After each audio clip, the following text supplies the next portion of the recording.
It's the end of September 2020. I'm sitting in my office and I'm looking around and my computer screen is on. I've also got YouTube up on my TV. I use a Roku player to watch most of my YouTube and I love that. But my computer screen is on and I can see it in the corner of my eye, and I've got the new Canon EOS C70 pulled up on the screen. Why do I have that camera pulled up on the screen? I really don't know. There are a lot of new cameras coming out right now, a lot of cameras being announced. That's always the case, of course. On YouTube, I'm watching a lot of unboxings of the brand new Sony a7S III, and I'm here to tell you that do not get sucked in by all the hype. You don't need a new camera.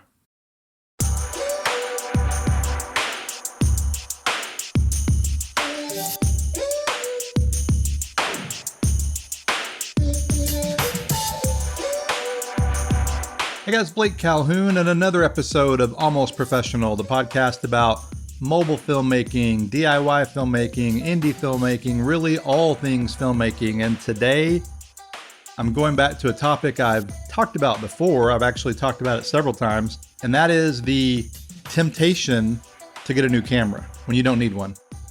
I am guilty of this big time.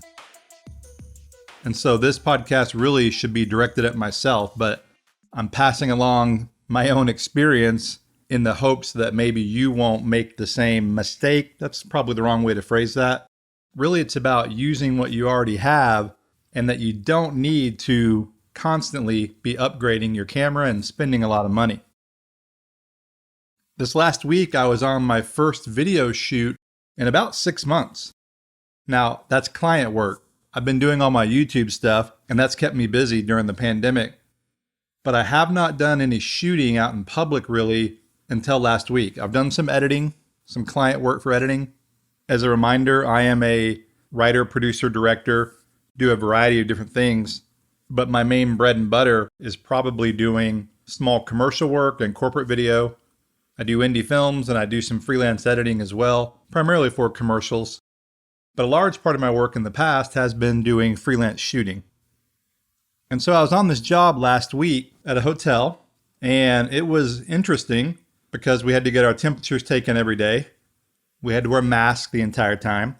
And wearing a mask all day long is not something I'd ever done before, and my goodness, it's not fun. I wear glasses, and wow, they fogged up pretty much the whole day. That's a whole nother story. I'm shooting with a Sony a6400, and I will shoot in all different picture profiles. I shoot in S-Log 2 some, I shoot in Cine 4 some, and recently I've started shooting in HLG. If you are a Sony shooter, you know what I'm talking about. If you don't, these apply to other brands as well. And so whether you're shooting on Canon or Panasonic or what have you, all pretty much the same. And HLG is HDR video, more or less. Now, I wasn't shooting for HDR playback. I was shooting for traditional Rec 709 playback. But you can still capture an HLG, which is hybrid log gamma. So you're more or less getting the benefits of log without having to do extensive color grading on the back end. I find you really just need to adjust the contrast, and that's about it. I've actually lowered the saturation within the camera. So why am I telling you all this? Well, I told this story to my client. And my client on this job is a video-centric guy, but he's not a technical guy, and he's not a DP. He's an on-camera talent and a producer. He just stared at me blankly. He didn't care. He just wanted the video to look good. And it really reminded me of how the minutia that we as filmmakers get into just doesn't matter. It really doesn't, unless you're doing highly technical stuff like visual effects or you're pixel peeping, which, by the way, I hate pixel peeping. I just watched a video on YouTube by a well-known YouTuber who I really like. And he spent pretty much the entire video zoomed in 400% on an image looking at video noise in the shadows. And I'm like, why? I get it. It can be interesting for nerds, and I found it somewhat interesting. But in practical terms, it means nothing really. It really means zero. Ultimately, what matters is you're just producing a nice looking video. And of course, if you watch my YouTube channel, you know that I'm a big proponent of doing that with your phone. Now, I use all different kinds of cameras. I talk about that routinely. Again, I was shooting with a Sony mirrorless here, and I did shoot 4K and I shot HLG as I'd mentioned. And in the end, the client loved the video. He didn't care about all that. Now, the A6400 is what, a year and a half old? So in the scheme of things, it's not old at all. But the way camera manufacturers bring out new cameras about, I don't know, every year for sure, not necessarily the same model. The Sony a7S III took what, 3 years to update? Maybe 4 years. I could be wrong on that. And so there can be time in between the updates. However, they just have to sell new cameras. And that's kind of the larger point is you don't want to buy into the hype, the marketing hype. It's really about what you're doing, what you're producing, more than the gear you're using. Now, that's not to say there isn't a lot of really cool things that they're bringing out now. There is. There's no question about that. The new Sony a7S III has amazing features that would have cost 2 or 3 times that amount just recently. The 10-bit 422, you can now shoot 4K 120 frames per second. You can get really high-end results in a camera body that only costs $3,500. Now again, that's all relative. That may be expensive to you, but in the professional world, that is dirt cheap. But after listening to my client and after really evaluating what I do for a living, I have decided I'm not getting the new Sony a7S III.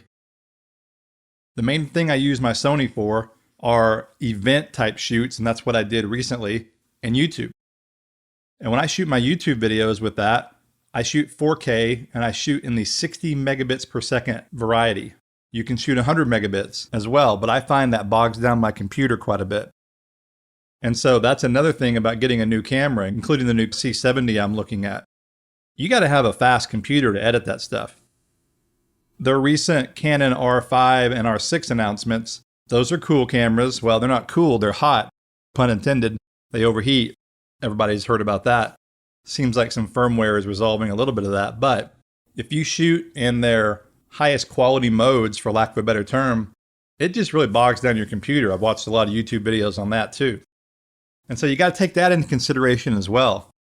Sometimes the latest, greatest tech doesn't actually serve your needs nearly as well as you might think it would. Oftentimes, the camera you have right now will do 99% of what you need to do. And that's the case for me. And so I'm actually not going to get a new camera. I'm not. I am looking at that Sony a7C that a lot of people kind of poo-pooed a little bit. It's a full frame size camera in a APS-C camera body. Why I am interested in it is for YouTube. I could use my a6400 as a B camera and then put that full frame camera, it is full frame, and use it as my main camera. And then I would have a full frame body to have better low light and more shallow depth of field and that kind of stuff at an affordable price. And so I am considering that. I might be in the minority on that one compared to people buying the a7S III. But again, I'm looking at practicality, what I need, not what I dream about. But in reality, I probably won't even do that. One interesting trend too, and I've talked about this on this podcast, how I said that 4K is enough, and I still believe that, especially right now in 2020, late 2020. These new cameras, the Sony a7S III, the Canon C70, and a couple other cameras that are coming out, I think that new Sony FX6, they're all 4K cameras. They're not 6K, they're not 8K. These are brand new cameras, and I think that's good. I think that's great. There's very little reason to shoot in those higher resolutions right now. In the future, yeah, who knows, sure. Everything I do, I shoot 4K, but I edit in 1080, and then oftentimes I will upscale back to 4K for YouTube. But for client work, everything is delivered in 1080. I've never delivered a 4K project to a client, never. Now, I have done 4K uploads, but as far as broadcast requirements, I do a lot of broadcast commercial work. Even my movie stuff, I've talked about that before too. I'm rehashing some stuff in this podcast. It's because a lot of it hasn't changed. You can definitely see 4K movies on Amazon and Netflix, but most indie film, especially if you're uploading it yourself, like doing a DIY approach using Amazon Direct Video or Amazon Prime Direct, they don't allow 4K uploads at this point. Now, I hope that changes in the future, and it should. And so the point there is, if you want to master in 4K, then acquiring in 6K is fine, or 8K. But man, that's just so much media to deal with on the post-production side. It's just not even fun to think about. Not to mention your archive. My archive is, it's such a challenge. I use a Drobo. I use some cloud-based storage. And then I have, I'm sure like a lot of you guys, about 50 little small drives around, mainly those little lacy drives, Thunderbolt, USB-C, and I put different projects on those, but then I can never find them later. My system drives are like larger G-RAID or the lacy big disk or big dock, I guess they call them. And those are like 12 terabyte, but those get filled up just like my credit cards from buying new cameras. Wow, I'm jumping around topics here, but it all ties back into you don't need to be tempted by this new gear. You don't. Now, if you need a new camera, then it's a good time to buy a camera. And if you're rich and you don't care about money, then hell yeah, go buy a new camera, get a new Sony, get whatever you want. That's not the world that most of us live in. And speaking of cameras, Apple should be announcing the new iPhone 12 here in a couple weeks. And if you have an iPhone 11 especially, do not buy an iPhone 12. That's my early advice. I've heard the main thing they're going to work on though is the camera, which is a big selling point. But there's no reason to update unless you are due for an update. Now, I will be updating. I'll be getting a new phone. It's primarily because I have a YouTube channel called The iPhoneographers, and I've got to keep up to date with the latest tech. And so I do buy those yearly. I have for the last 4 years. That's why I have a stack of phones here in my office. Interestingly, this last year, I kept my iPhone XS Max as my main daily driver, and I just used my iPhone 11 Pro Max as my YouTube phone.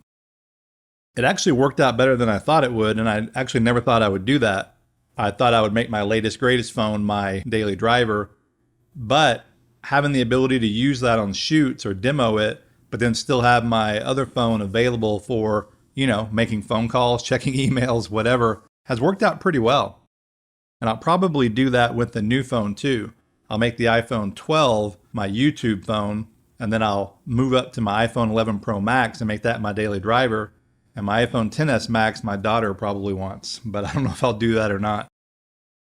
So really, just to recap, it is so easy to be tempted by all these new cameras. And they are, if you're a filmmaker like me, who stares at B&H and Amazon, watches YouTube video after YouTube video, but also has a good iPhone or a Sony a6400. I also have a Blackmagic Pocket Cinema 4K.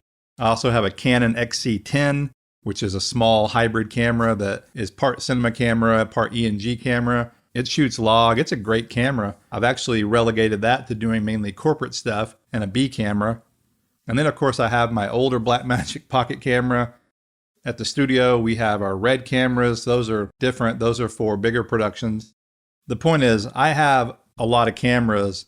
My friends joke with me sometimes that I have a camera museum, which in a way I do. Ultimately, a new camera does not make your video better, does not make your stories better. You won't have as much video noise zoomed in at 400%, but to the average viewer especially, no one will ever know what you're shooting with, and no one cares about it either. So I would recommend sticking with what you have, but no matter what you have, as I like to say, don't wait to create. Get out there and make your videos, make your short films, but don't spend your hard-earned money on a new camera unless you need it, or again, unless you're a millionaire.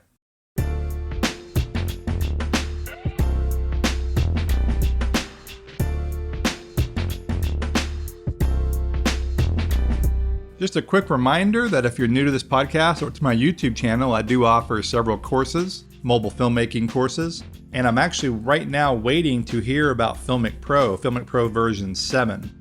I don't know when that's going to be released. It should be any time. I know they've been delayed because of the pandemic, but once that's out, I'll be updating my Filmic Pro course. but that's been the most popular course I offer, the Complete Guide to Filmic Pro. So if you want to learn Filmic Pro, it's a good time to check that out. And then again, I'll be updating it for the new release in the coming months, or maybe it'll be next year. I'm not sure when that'll be released. I also have my Smartphone Cinematography 101 course, and that course has done well. And I have a LumaFusion course doing color grading with an iPad or an iPhone. And lastly, I'm in production on a new course geared around audio for mobile. That's one of the bigger requests I get all the time is how do you record good audio using your phone, using your iPad? What kind of tools do you use? What kind of gear?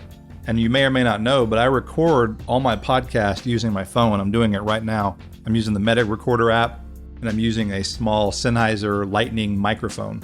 This setup really serves its purpose and does well. But hey, keeping it simple works. You don't need to get overcomplicated for this kind of stuff.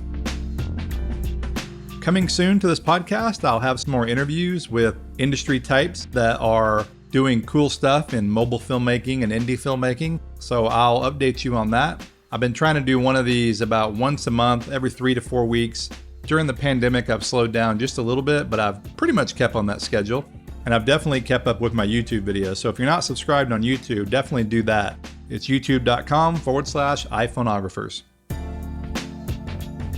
Well, thanks for listening, guys. This has been another episode of Almost Professional. I'm your host, Blake Calhoun, and I will look forward to talking to you in the next episode.